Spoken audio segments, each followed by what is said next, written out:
To all of you. Again, after 4 weeks, we are here to see each other. And again, I will say that with the inspiration of our leaders, Dr. K K Pareek sir and Dr. Girish Mathur sir, this program was initiated and it will be going well. And before going for the scientific program, I will request Dr. K K Pareek sir, our patron, our mentor, who started all this RSSDI activities for last 10 or 12 years in Rajasthan, to say few words of blessing to all of us. Dr. K K Pareek sir. Thank you, dear Prakash, for your kind words. And it's really a pleasure to see all of you after a very long time. It is your efforts, your dedication, your passion, which has given this platform for discussion for all diabetic problems through panel, this case-based discussion. I think this is a really a very good way of disseminating knowledge to everyone about diabetes, which starts with a case discussion. I welcome Dr. Girish Mathur, past immediate president of RSSDI Rajasthan Chapter and past president of API, Dr. Prakash Keswani, the person who is being involved from the very beginning with this case-based discussion program, Dr. Ramchandani, the Honorary Secretary of RSSDI, Dr. Puneet Saxena, Dr. Ajay Shah, Dr. Pradyuman Sharma. I welcome all of you and so many, Neeraj Lodha. So it's really my, thank you very much for making me a part of this very important case-based discussion program. And I wish a great success. And thank you very much, panelists, Dr. Ajay Shah and Dr.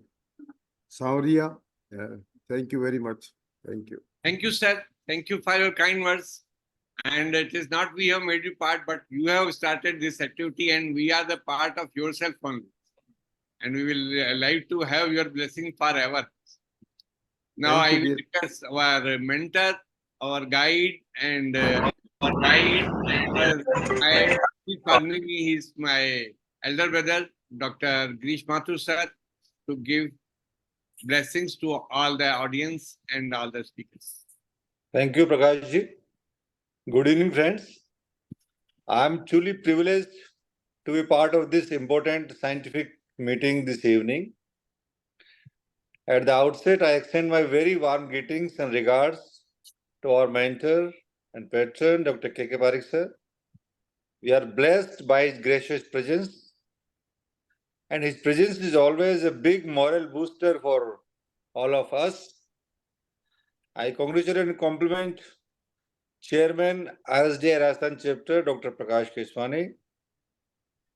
It is entirely his initiative and his efforts which has led to the success of this case-based discussion.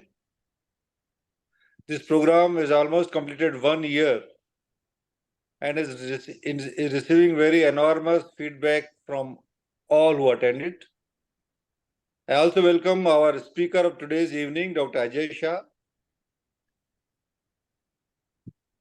and our esteemed panelist, Dr. G D Ramchandani, who is also a dynamic secretary of Rajasthan RSSDI, Dr. Anil Samaria, and Dr. Neeraj Lodha. I think their presence will make this program a great success. A special thank to Dr. Pradyuman Sharma, because he made this program a very lively by exhaustive discussion at the end of program on every session. So his presence is very crucial for success of this program. Thank you. And I welcome all of you for this scientific event this evening. My very best wishes. Thank you so much, JRSDI. Thank you so much. Thank you, sir. Thank you for your kind words. And from my heart, I am thankful to Dr. K K Pareek sir, Dr. Girish Mathur sir for their presence, and Dr. Ajay Shah, whenever I ask him for any activity, he always is ready for all these things. And our endo club activities being also totally being managed by him. And all the panelists, Dr. Padman Sharma, Dr. Puneet, and all of us. Thanks to all of you. And without wasting time, we will now move towards the scientific program. And I request Dr. Ajay Shah to start his case. Thank you, sir. Thank you, Pareek sir, Girish sir, my seniors, Dr. G D Ramchandani boss, my teacher, Dr. Prakash Keswani, some of my seniors and colleagues. So it has been 1 year since this program has started. I remember Dr. Keswani asked me for this case-based discussion, and I started off with diabetic ketoacidosis. Today, I'll present just one another case in this series, and let me try to share my screen first. So, is the screen, are my slides visible? Yes. Yes, visible. Okay, so I'll be presenting today a short case. It is slightly uncommon in our practice, but has enormous repercussions for the patient. So I'll be presenting a 69-year-old male who was very recently admitted under my care. And this patient was admitted with fever and burning micturition with frequency. Fever with lower micturition. urine independent during. Yeah, so Right. LUTS is the standard acronym, although it is quite non-specific. So lower urinary tract symptoms, and that includes frequency without burning. And for this patient, there was associated incontinence of urine and lots of nausea and vomiting. And this symptomatology was present for last 4 or 5 days. Acute onset fever, which was in the range of 102 to 103 degree Fahrenheit. It was continuous. It was associated with chills and dryness. And because of this, there was lots of malaise, and the patient was completely drained out because of these symptoms. And it is for these symptoms that the patient consulted on emergency basis at night. On the background, the patient has had diabetes for last 4 years. And when he presented, he reported use of oral hypoglycemic agents for control of his diabetes. So on examination,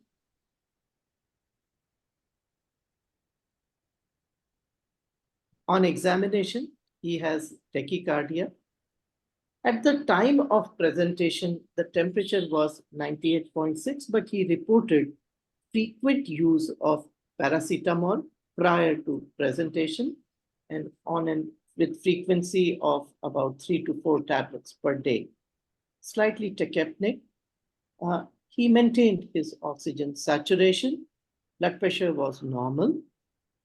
Some of the physicians think that blood sugar is the 5th vital, and I normally associate the blood sugar with the traditional vital parameters.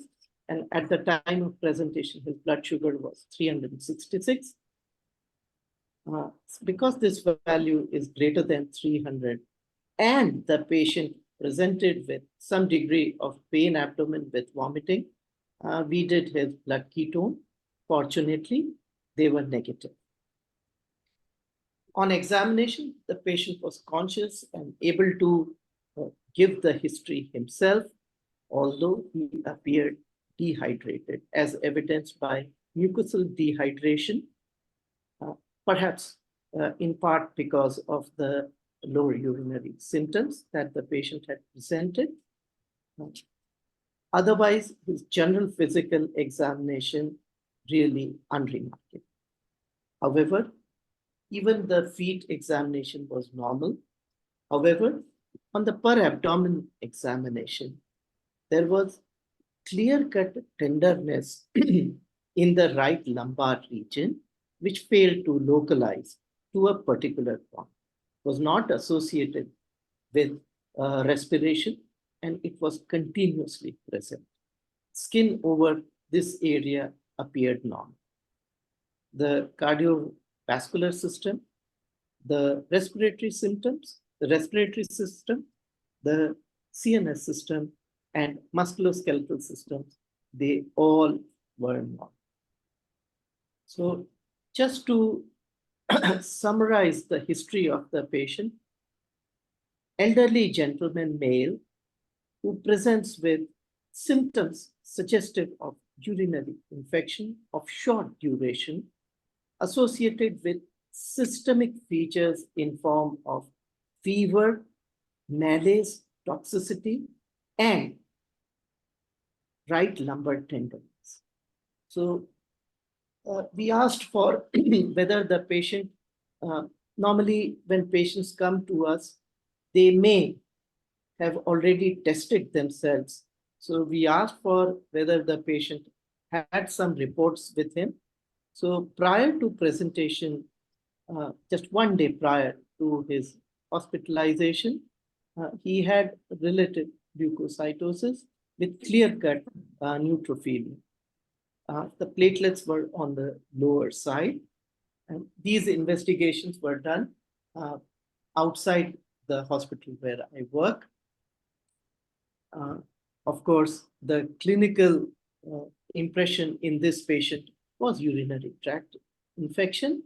And as you can see, the urine routine examination not only shows pyuria, WBC of 20 to 25, but also hematuria with RBC 15 to 20 per high power field. In the presence of fever, in the presence of urinary tract infection, the specificity and the importance of proteinuria becomes much less. Although in this patient, there was proteinuria, and I'll dwell upon this slightly later in the case, because the patient is a diabetic patient, he had glycosuria. It's very easy for patients to get an ultrasound done, and most patients think that focus is one of the clinical tools, although in our country, because of legislative problems, we still have to depend upon the traditional ultrasound. And in the ultrasound, it showed fatty liver, slightly enlarged, slightly unrelated, although one would argue that perhaps the tenderness in the right lumbar region perhaps might suggest a liver abscess, although there was no echogenic focus in the liver. What was positive in the ultrasound is that in the right kidney, there was a calculus in the mid-calyx region and some degree of pelvic ileal dilatation in the right kidney. So there was prostatomegaly compatible or commensurate with the age of the patient, which I recapitulate is 69, nearly 70-year-old male patient. So with these, the patient presented in emergency. So a patient who has a triad of fever, flank pain, systemic features, particularly nausea or vomiting, one should suspect ascending urinary tract infection, maybe perhaps pyelonephritis, because we first think for the worst case scenario first in every, as a general medical principle, we thought that it's an ascending urinary infection with some degree of complication, perhaps precipitated by the calculus and therefore to quantify the further renal system and what is happening in the lumbar region, we had ordered a CT scan of the patient. So these are the CT pictures of this patient. And I will just, because these are quite loaded images for the presentation, let me show you what is the report of the patient. And the report suggests that the right kidney is bulky with perinephric straddling with air pockets seen in the perinephric space. There was air fluid collection measuring on CT scan 5 centimeters, that's quite large, into 1.6 centimeters, and some small multiple air foci in the pelvic ileal system. What was surprising is that the calculus was not visible on the right side. Instead, to our surprise, the calculus was seen on the left side on the CT scan. And based on this report, the impression was that we are dealing with emphysematous pyelonephritis of the right urinary system, along with the left lower pole of calculus. All other lower urinary tract, including the prostate and the catheter, urinary bladder, were normal. So for the sake of highlighting, I have highlighted the positive points in the CT scan, and I'm going to zoom up the positive images of the CT scan for the benefit of the panelists and delegates. So I have marked the air pockets with the arrowheads, which are in the orange or red color. So as you can see on the right side, compared to the left side kidney, it is clearly bulky. So the middle lower portion tells you that right kidney is really bulky up there. Even the left, the third bottom column showed that right kidney has become bulky, leading to the presence of edema and small pockets of air. I have already marked. These are the hypodense areas on the CT scan that you can see. As you can see, what is important is not just in the pelvic ileal system, not just in the renal parenchyma, but in the perinephric space and the multiple air pockets that you can see on the extreme right top. Multiple air pockets. Air was visible, and these are the coronal reconstructed images of the same patient. And as you can see that there is air pocket visible on the right kidney, even on the coronal reconstruction.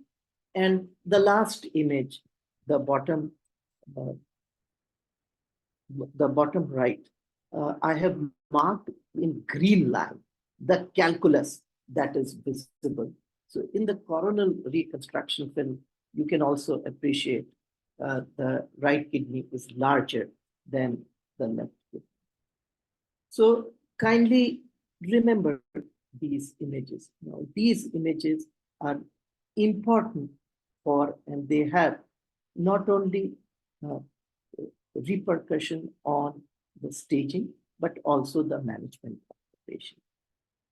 So there are many classifications that have been given for emphysematous pyelonephritis.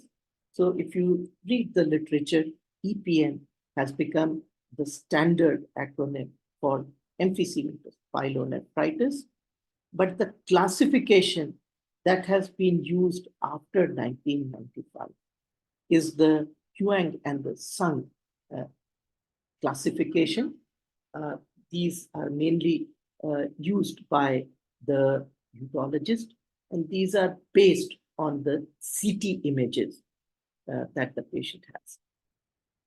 The basis for classifying these is that it represents the severity of the infection, and hence they portend the type of therapy that you will be offering to the patient.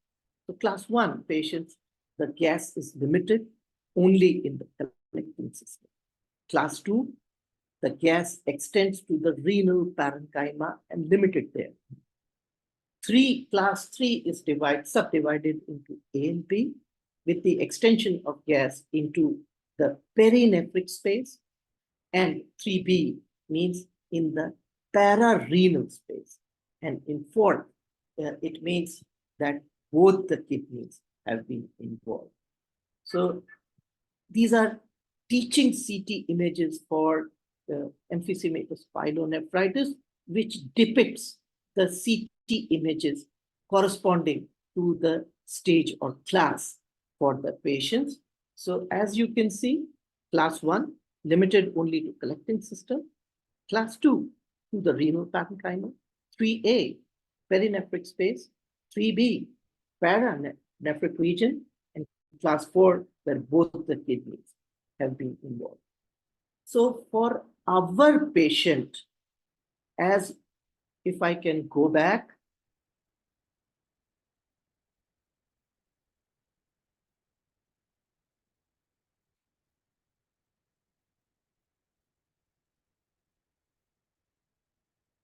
so going back to the CT report, it says that the air pockets are seen in the perinephric space. That means our patient here. So the top second image, it represents the perinephric area where the air pocket is located, multiple of them. So our patient belongs to class 3A. So, and I had mentioned about the therapeutic implications of staging the patient. It is that because the advanced class of the patient represents a more severe infection, less conservative methods, less conservative therapeutic measures are offered to the patient. And for our patient who belongs to 3A, straight away we had offered simple nephrectomy. So, and I'll deal with this slightly later, just for the sake of comprehension. When the patient was admitted after this, just look at his baseline laboratory parameters. So TLC is 15,900. Platelet is just on the lower side of normal. He came with a low platelet, mind you. So ESR is 100, really high. And coming to the glycemic status, not all that bad one would have expected, but 7.8 by all standards reflects a poor control. The creatinine at the admission is 1.7. Please remember this value. The patient was hypokalemic, 2.7 serum potassium, perhaps in part related to the diuresis that the patient is already having. The LFTs, sorry. In the LFTs, some degree of hypoalbuminemia, but otherwise the liver function were well maintained. Because the patient came with fever, with chills and rigors, the tropical illnesses we always do at our center. So chikungunya antibody expectedly negative, so was scrub typhus. And to classify the degree of systemic illness, the procalcitonin was done. It is high, and it suggests a high probability of a septic infection. So we had drawn the cultures, seeing his CT scan, his leukocytosis. And if you look at the blood cultures, the provisional report was provided to us at the end of 72 hours. So blood drawn from the left hand, grown up E. coli. Resignation. Blood from the right hand showed E. coli again. And after the nephrectomy, the pus that was there also showed Escherichia coli. And this is the antibiogram which is associated in front of you. And as you can see, the patient, the least MIC is that of meropenem and the imipenem. And these antibiotics were selected for the treatment of the patient. So we had discussed the treatment options with the patient. Empirically, until the time culture reports were available, we put the patient on piperacillin tazobactam and later shifted to meropenem and offered him simple nephrectomy. Now, prior to our scientific discussions, there was a talk about what is going on in the newspapers about renal transplantation fraud. It was in between these times that we had to discuss about nephrectomy to the patient, and the patient was very skeptical what we are going to do, to the extent that he had requested that we make a summary, send all the reports to a center outside of Jaipur, to Delhi for a second opinion.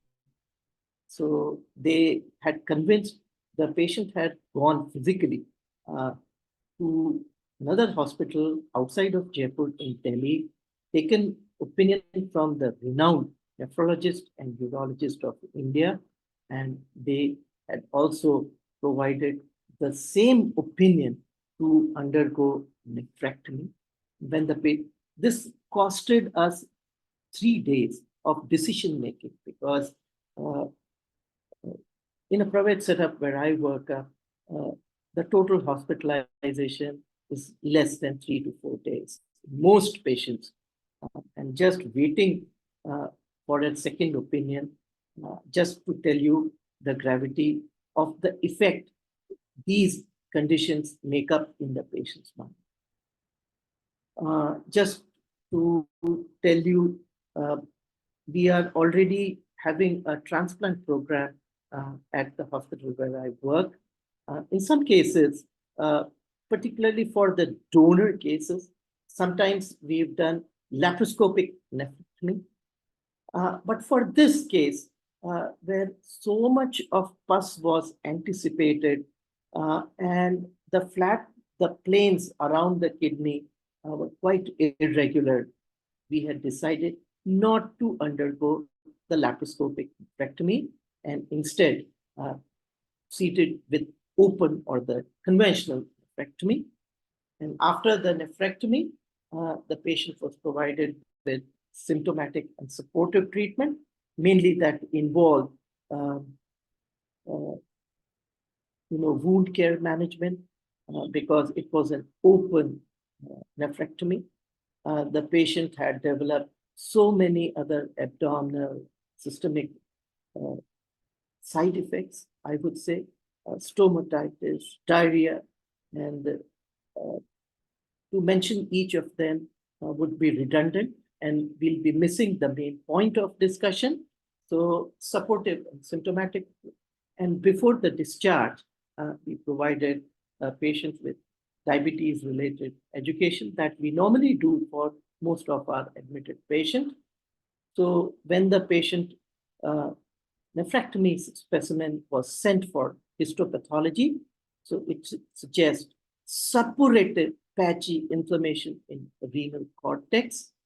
Even the extracapsular fat was showing neutrophilic abscesses. And all of this suggests acute pyelonephritis with abundant acute inflammatory exudate and abscess formation, which stamped the diagnosis that we already had. During the course of hospitalization, we had to monitor the patient because it's a serious infection which carried a high mortality rates. So we performed frequent investigation. And for the sake of simplicity, just concentrate on the important points that changed up. So WBC, we started off with 15,000 pounds and ended up with a normal count. The patient did not lose any blood, and hemoglobin more or less remained much the same throughout the course of hospitalization. What improved considerably was the AKI. We started off, remember, with creatinine of 1.7, and we discharged at the 1.1 creatinine level. So that was done. Remember, the patient presented with hypokalemia, and over the course of hospitalization, this was also corrected and maintained. About the urine analysis. So the first column, kindly concentrate in the urine analysis. The first column, proteinuria 1+, and there is RBC and WBC pyuria, which just before the discharge, the patient, the protein is negative. I mentioned in my presentation that proteinuria in presence of fever or urinary infection does not represent diabetic nephropathy. And this is just one of the cases. There was no leukocytosis and WBCs were 2 to 4 without any RBC shown up in the urine examination. So we managed the patient with fluid and electrolytes, controlled the glycemia with multiple subcutaneous infection. Of course, during the time of the open nephrectomy, in the intraoperative phase, we gave regular infusion of insulin by syringe pump. And what resolved after the hospitalization was leukocytosis, 15,000, nearly 16,000 to 8,000, and the neutrophils, 93,000 to 68%. AKI was completely resolved, creatinine 1.7 to 1.1, pyuria resolved, hypoelectrolytes maintained, but very, very importantly, the patient had a marked symptomatic improvement. Patient presented with fever, vomiting, pain, abdomen, they all disappeared. Seldom in diabetic practice do we have a thankful patient. And because of all of this, when the patient was discharged, he said that we improved all of this. He was quite thankful. Very rarely do we have such circumstance, particularly in elderly diabetic patients. So at discharge, the patient was in a stable condition. Education was very important because now the patient has a single kidney, which is one of the indications for tight glycemic control. And we had already suggested that although the patient was taking oral agents prior to admission, although glycemia was not all that bad, 7.8 was his baseline HbA1c, yet because of the single kidney status now the patient had, we suggested multiple subcutaneous injection, perhaps on lifelong basis. The stitches removal and the wound care, the patient decided to take care outside of the hospital, and we just explained the way of dressings, which the patient agreed to doing on his own. And we discharged the patient on multiple subcutaneous injections, Lispro and Glargine. Supportive treatment, some degree of lux was present even at the discharge. So antiprostatic medicines were there. We normally give antibiotics for 1 week until the time sutures and stitches all have been removed. We gave him the oral antibiotic, and we discharged this patient with the diagnosis of right emphysematous pyelonephritis belonging to class 3A, and he undergone a nephrectomy because of this. So just a quick review of the review of literature for the emphysematous pyelonephritis. And nowadays, I find that lots of Indian data are available on most topics. So even for this emphysematous pyelonephritis, there's a recent article published by the PGI Chandigarh group, and they define emphysematous pyelonephritis as potentially fatal necrotizing infection of the kidney and perirenal tissues, and it is characterized by production of gas, progressive destruction of renal parenchyma. And in their study of 112 patients, which was done on a prospective basis, the mean age of the patient was 50 years. Diabetes was present in 75% of the cases. And if you read the infections in diabetes, emphysematous pyelonephritis is one of the diabetes-specific infections that has been mentioned. And they say that the need for nephrectomy in classes greater than 3 was higher. And in their study, thrombocytopenia, obesity, septic shock, and higher Huang-Swang stage were the predictors of mortality. Just a word, overall review of literature. So this is a Chinese group, which very recent one, which tells us about classification, management of emphysematous pyelonephritis. So in the clinical symptoms, fever, flank pain, and nausea. That triad is mentioned for emphysematous pyelonephritis. All of these were present in our patient. In the abnormal laboratory data, pyuria, maturia, leukocytosis, thrombocytopenia, all of them were present in our patient. Even hypoalbuminemia being mentioned, present in our patient as well. And the risk factors for emphysema, topmost is diabetes mellitus with obstructive uropathy. Urolithiasis does contribute as a risk factor, and there are other risk factors.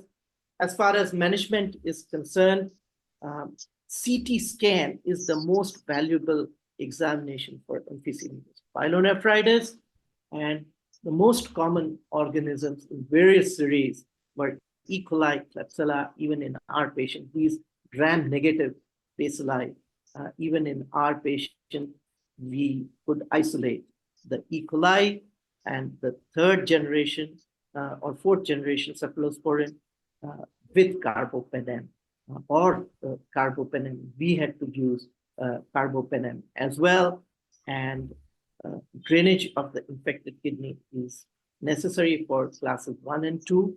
Nephrectomy should be reserved for those who fail with conservative measures or higher stages of the disease.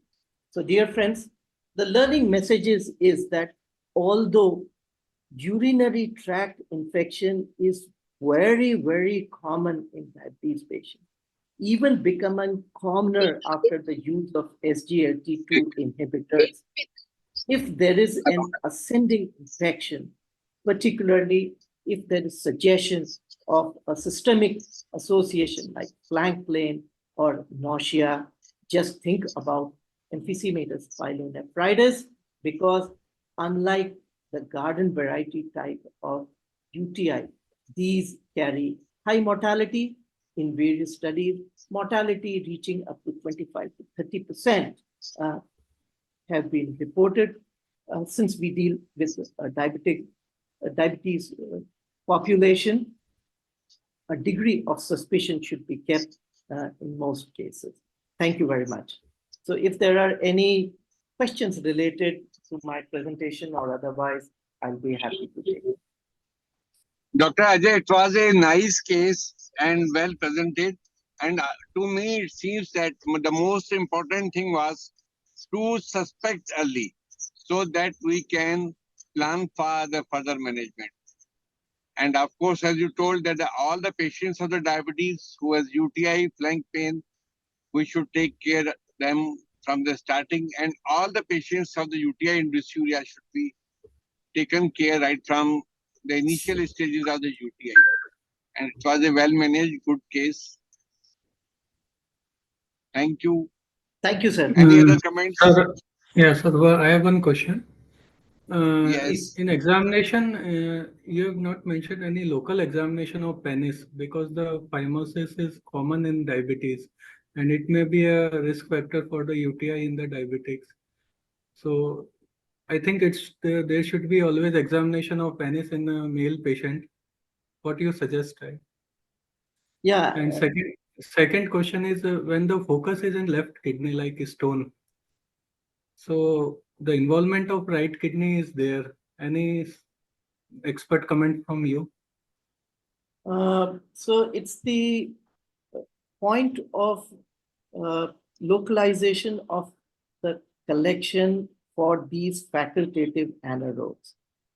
I think that even without renal stone, you can still develop emphysematous pyelonephritis, and the pathogenesis is more glycosuria with impaired blood supply, the ischemia. So we never know what is the blood supply to both of these kidneys. If the right kidney is bulky, we might assume that perhaps it is slightly more ischemic compared to the left one. This is my guess, why gas was collected there. One comment from my side. Many patients, they require fungal antifungal treatment. So what's the opinion about antifungal treatment in patient with emphysematous pyelonephritis? So amongst the organisms that have been isolated in various series, the isolation of Candida is there for I think 3 to 5%. These are the patients, and this is mainly isolated in non-diabetic but immunocompromised, like HIV or those on immunocompromised drugs, or those patients who have had an earlier instrumentation, either transplant or some other, DJ stenting. These are the cases where fungal infections should be suspected, and if you can isolate, that would be great, and that would be an indication for antifungal therapy. Okay. What about the aspergillus? I did not find mention of aspergillus. Maybe I'll have to check again and get back to you. But the common organisms, most common organism would be the GNB that account for 75 to 80%. The next in line would be the Candida, as you can see, because in the rare situation, aspergillus, even Entamoeba histolytica also found in some cases. The reported are in the various data. But Dr. Samaria, the pathogenesis of gas formation is that these are facultative anaerobes. And that means they will grow wherever there is glycosuria and wherever there is less blood supply. I'm not sure whether aspergillus or Entamoeba histolytica are facultative anaerobes. So they may be causing, I'm not denying that, but it would be highly unusual to have them most isolated. common bacteria, I know, we know that E. coli is a very common as Nest, Klebsiella, Thodemus are various different kind of bacteria can cause pathogenesis. Especially carbon dioxide can be used. Carbon dioxide, nitrogen, hydrogen, these are the most common cases can cause the EPN. What about the subcutaneous, percutaneous drainage of the stage 2 and 3? So for stages 1 and 2, that is a must. So you just need to put in a large bore pigtail and try to do that. The data suggests that for doing conservative managements for stage 3 and 4, they ultimately require an open nephrectomy at a later time. And therefore, the recommendations have changed to go for early nephrectomy for these stages rather than spending more time doing more instrumentation using more antibiotics, and yet still end up with the nephrectomy. And in 1 or 2 studies suggest an increase in mortality because of this. Nowadays, the And CT prevention of nephrons are a very important part. Sorry, Dr. Samaria, I couldn't hear you. Yeah, something is wrong in between this. Dr. Pardiman was driving the car.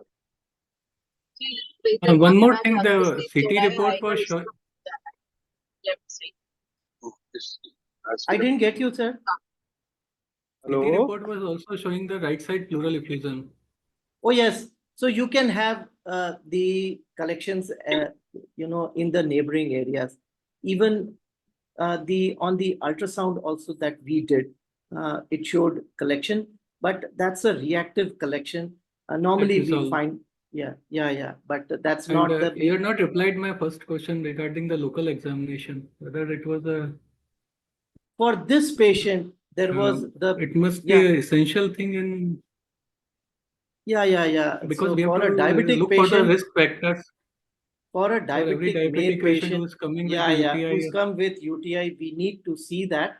I did not mention, but for this patient, the external genitals were completely normal. Very nice presentation, Dr. Ajay. Thank you so much. Dr. Ajay Shah, Thank you, Dr. Ajay. I would like to comment one more important thing, that you have given the very good message. Of course, very interesting case that this type of presentation is a very severe, life-threatening, and if not recognized early and treated promptly, there's a very high mortality. And presentation and the medical management and percutaneous drainage, and finally nephrectomy is the ideal treatment of choice. The very important thing what you have said, that first thing, you always take one more opinion, because you are removing the one kidney. Before that, you must take second opinion also. And secondly, after discharge, always educate the patient that you have only single kidney and it's better to control on insulin. And that 2 things are very important, which usually we miss in such situation. Because Yes, that also is a very good message. And third thing, any patient with UTI with lumbar pain and nausea, always think about the emphysematous pyelonephritis, because it's very commonly missed, and you usually present patient in the very late stage. That's a wonderful presentation. Thank you very much, sir. Thank you, Thank you, Dr. boss. Ajay, I for nice always think. presentation. Can I ask a question, please? This is Dr. Yeah. Devda from Jodhpur. Yes, sir. Yeah, please go ahead. You have not mentioned about the treatment which he was taking before presenting to you. Was he on SGLT2 inhibitors? No. What treatment he was taking? He was taking Was he on fixed dose SGLT2 inhibitor? That is the most important thing to note. He was taking glimepiride and metformin fixed dose combination. Okay. Is there any study which before SGLT2 and after SGLT2 there is a rise in the this emphysematous pyelonephritis? Of course, UTI is definitely increased, but whether there are increased chances of Fournier gangrene with the SGLT2 inhibitors. Another thing is, would you like to not start him on SGLT2 inhibitor in future? In view of only one kidney, he has only one kidney, and is prone to get infected because of diabetes. Would you advise him not to take SGLT2 inhibitor for his diabetic control in this case? So we had emphasized the use of multiple subcutaneous insulins only as a part of diabetes management. No. In future, I am talking in future. What about his OPD treatment? Dr. Devda, as such, there are no recommendations that we should avoid SGLT2 inhibitors who have one single kidney, either this case or single kidney because of any cause. So as such, there are no contraindication of using SGLT2 inhibitors. Yes, we have to be cautious about the UTIs. It is a individual case, guidelines may be mentioning anything. It is a practical thing which we have to keep in mind. If possible, any susceptible patient, such patients should be on insulin only. It would be better if they are kept on insulin only. that is always better. But SGLT2 inhibitors has many of the additional advantages for the kidneys only. And for the single kidney also, SGLT2 inhibitors have been proved to be beneficial. That is all right. You are right. Mhm. Okay, thank you. Okay, thank you. Thank you very much all. Thank you, Dr. Ajay. Prakash. Yes, sir. So the message is that Thank you, till sir. now there had been a lot of discussions. First, let me congratulate Dr. Ajay for a Yes, definitely. professorial presentation, Yes. not a presentation. Yes. Awesome, Bilkul, sir. beautifully presented, and Thank you, sir. putting all Yes. the corners excellent, and the way patient was managed too good. The only disadvantage was that this time they're taking a second opinion. The burden lies with the hospital is too bad, too much. 3 days you are putting a patient with no reasons, holding a patient, and anything goes wrong, the onus lies to the hospital. But anyway, it has been beautifully managed. Prakash, you are right, perfectly. SGLT2 inhibitors in nowadays not been at all related. That they increase genital urinary infection if properly the glycemic control is done. Number one. One kidney is no contraindication that you cannot give SGLT2 inhibitors. Number two. And I should Yes. congratulate. Today, ICMR has come out with Indian guidelines of dietary management. So the ICMR Yes. NINI guidelines, after 13 years, the first time ICMR has come out with Indian guidelines of calling a by plate first. So this program and patient physician Yes. should be aware of it. Yes, I have At the also same seen time, on WhatsApp. it is beautifully done, and they have depicted by pictorial presentation also. Yes. So, so the word is ICMR, National Institute of Nutrition. Then that's a definitely, and we should bring more and more awareness, understanding this program. And my heads off to you. Well, congratulations. Its time is over. So let's all enjoy. Yes, sir. Thank you. And regards to Thank Dr. you. K K Thank Pareek, you, Girish everybody. Mathur, Thank you. Prakash ji. Good evening, Thank you, sir. sir. Good evening. Bye-bye, Anil. Bye, Bye-bye, sir. Good Ajay. night. Bye-bye, GD. Bye. Good night. Bye-bye, Praduman boss. Bye-bye, Neeraj. Bye, sir. All the